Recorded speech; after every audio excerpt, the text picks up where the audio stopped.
Sivananda and Veda தியானப்பீடத்தின் சார்பாக சகோதர சகோதரிகள் அனைவருக்கும் ஆத்மா வணக்கம்.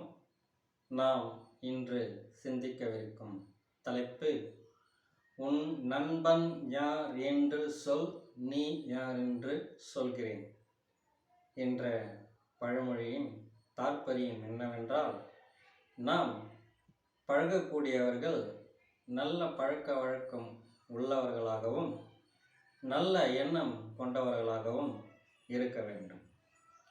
அப்படி இருந்தால் மட்டுமே நாம் அவர்களோடு பழகும் பொழுது நாமும் நல்ல பழக்கம் வழக்கம் உள்ளவர்களாகவும் நல்ல எண்ணம் கொண்டவர்களாகவும் நம்மாலும் இருக்க முடியும்.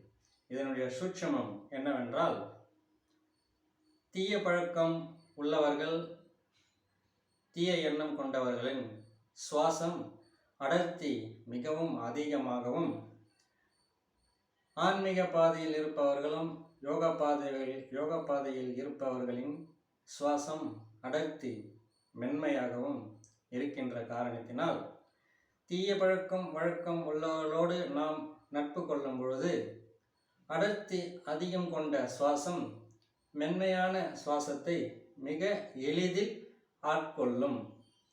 பின்பு நாமும் அவர்களைப் போலவே மாறக்கூடிய ஒரு சூழ்நிலை நமக்கு உருவாகும். ஆகையால் தான் நம் முன்னோர்கள் உன் நண்பன் யார் என்று சொல், நீ யார் என்று சொல்கிறேன் என்று ஒரு பழமொழியை கையாண்டுள்ளார்கள்.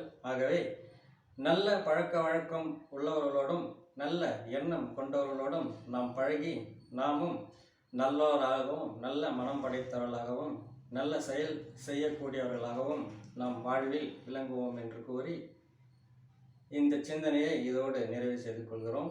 மீண்டும் அடுத்த தலைப்பில் மற்றொரு பதிவில் சந்திப்போம். நன்றி. ஆத்மா வணக்கம்.